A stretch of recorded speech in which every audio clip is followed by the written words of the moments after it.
What is up, guys? Welcome back to Nerd Kingdom. Today I'm bringing you another how to run the game or running the game video. So today we're going to be taking a look at another dungeon crawls. I feel like these are the types of adventures that players and DMs really need a little bit of guidance with running, because they're just so similar and they can be so repetitive.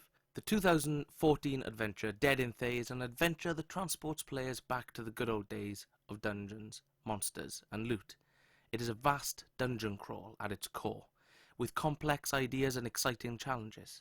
It is an adventure that encourages exploration and creative thinking, problem solving and negotiating. It sees a high-level party whisked away to the legendary Doom Vault, an aptly named concoction of Thayan laboratories and experimentation. There, they must find a way to enter the Phylactery Vault, where Thayan leader and lich, Shaz Tam, controls the liches of Thay by keeping their phylacteries hostage. This is an adventure where no room is safe, as players infiltrate the heart of Thayan might. Resources are low, enemies are plentiful, resting is not an option, spell slots, hit points, items are all in limited supply. The vaults must be destroyed before the party also ends up dead in Thay. The biggest issue with this dungeon is one that has plagued Wizards of the Coast for years. As DMs, you may know it well and might even be guilty of it yourselves. I know I definitely am. That is quantity over quality. Some rooms are interesting, exciting, worthy of investigation, where others are sparse and desolate, worthy of being eradicated from your game to keep the story moving forward. This is a long campaign and your party will want to investigate it at every turn, but the very nature of the adventure limits that. This is also not an adventure designed with new DMs in mind. In my own game, I found that even when I was playing the monsters, they were being run at a subpar standard because of the amount of monsters that I was having to run. Archmages were not using their spells optimally, creatures did not pursue fleeing PCs. All these things came from the complexity of the adventure. I mean, look at this map. It is huge, and this is what your players are faced with. Now, there are also complexities within the story. The Doom Vault is split into zones. You have the Forest of Slaughter, for example, or the Ooze Grotto. These zones are connected to each other by white gates, and can be unlocked with white gate keys. Inside each of these zones are even more white gates. The damn things are everywhere, and they stop players from moving in between the individual zones that they are within. To get around a specific zone, you must first acquire a white gate key, and that will allow you to get in between the specific zone sections. There are also black gates that act as teleportation circles around the Doom Vault. Both they and the players can return to places they've been before. Some black gates are also entry points, which are the only way in and out of the vault. With all these gates and keys, I found that the party were getting really confused with what was what and where was where. My suggestion is that you remove the white gates in between zones. This will open up the entire zone for exploration. In order to challenge players who aren't careful, white gates could be redeployed as a countermeasure if intruders are detected in a specific zone. The difference between a black gate and an entry point is trivial. Entry points may be the only way in and out, but this creates tension if the party is approaching an imminent TPK. I suggest having the ability that all black gates allow the party to leave the vault. They fail the campaign, sure, but they keep their characters to experience the consequences of failing. They live, but they witness the Thayan attack on the Sword Coast. This is far more exciting than you all die, make new characters. Additionally, the purpose of this adventure is to reach the Phylactery Vault. But even when my players were directly told how to get there, the concept still did not land. This is because the Phylactery Vault is another plane that can only be accessed within the Doom Vault. It's overly complicated. Add to that your players will need to attune to an unstated number of black gates before being able to access the Phylactery Chamber, and you have a concept that is not player friendly. I suggest a different tact. Instead, Pick one black gate in the entire Doom Vault. It could be anywhere you want it to be. That one black gate connects to the Phylactery Vault. That is a much simpler way of running this adventure. So each area has a general, a creature within the area of the Doom Vault who is stronger than the other creatures. Wherever your players choose to start in the Doom Vault, there will be a general who will know the area that the Phylactery Portal is located. They will know the exact zone that the Phylactery Vault is positioned. Now this is up to the DM's discretion. This way, all the players must do is find the biggest, baddest enemy in the zone they start in, interrogate them for information, which provides interesting role-playing, then fight or sneak or bluff their way undetected to that zone, exploring the Doom Vault as they go, then interrogate that area's general to find out which portal the Phylactery Vault is connected to, get to that portal and enter the Phylactery Vault.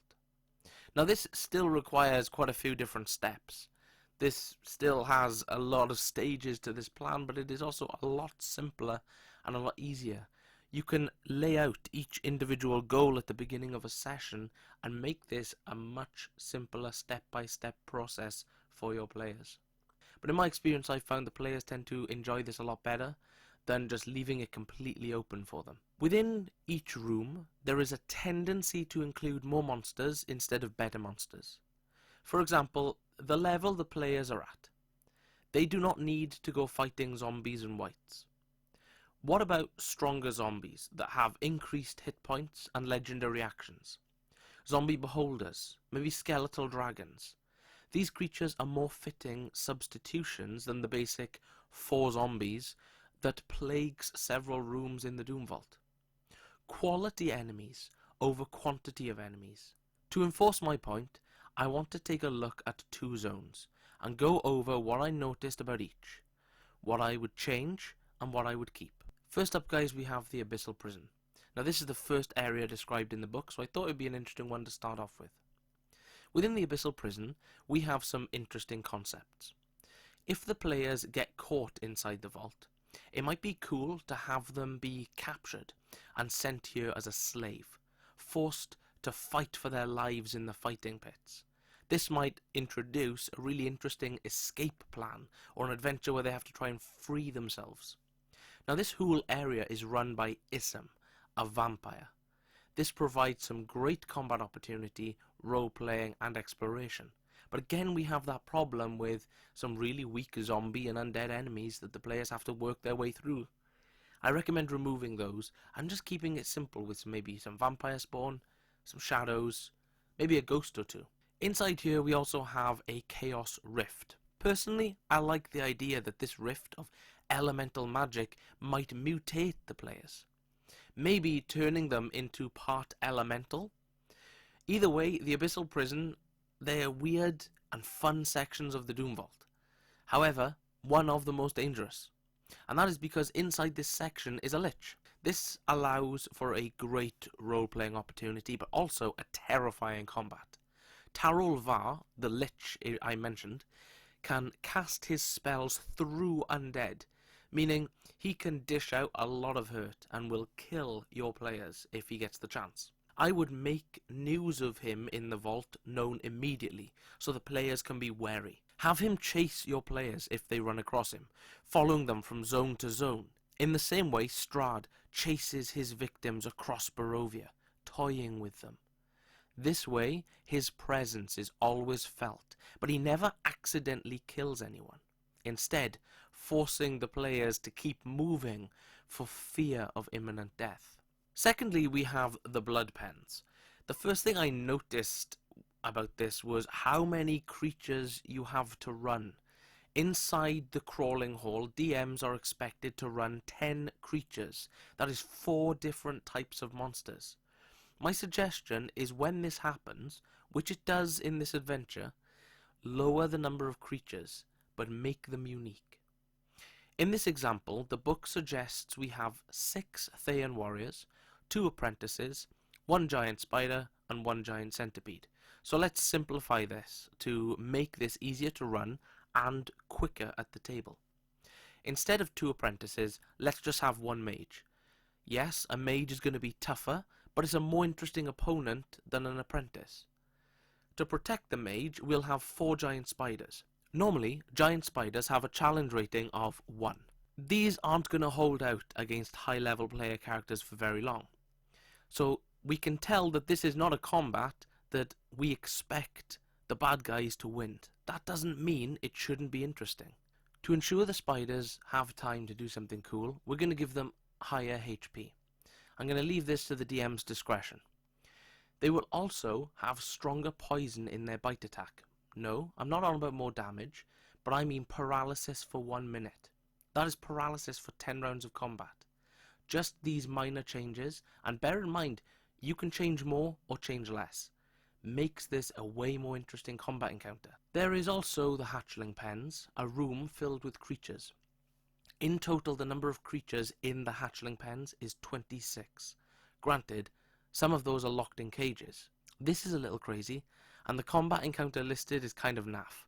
My suggestion for this is, instead of fighting Thay, what if the players arrive to find the Thay in the room trying to get an angry Remores back into its cage? If they help, the Thay will let them go without a fight. If not, they have the Thay and the Remores to deal with. They might even just want to run through this without fighting anything. This makes the vault feel more alive and exciting. It also cements that not all Thay like Shaz Tam. Some work for him out of fear. The rest of the Doom Vault is pretty similar. Some great ideas cluttered by too many enemies. The vault introduces DMs to reduced threat monsters, creatures that are weaker than normal. My advice is to ignore this. The world is the world, and that's something that I tell my players all the time. The reduced threat status may help a group struggling with this adventure, but I feel like changing combats to be more interesting is more important than altering a creature's health. When it comes to staging this adventure, I recommend Roll20. You may wish to use maps and hand draw them, but a dungeon crawl of this size is very tricky to do using Theatre of the Mind alone. If you work on having fewer combats, you may be able to create each room a combat may take place within. Regardless, I found Roll20 to be very useful in my time in Thay. Well guys, I think that's my time. I hope you enjoyed this video and found it helpful. Remember that with an adventure like this, preparation is key. Read through this adventure, come up with your own interesting ways and put your own spin on this. This has the potential to be a very fun and enjoyable campaign. It is tense, combat and exploration focused, but it can also be fitted into a larger campaign. Have a great day guys, and I can't wait to see you next time.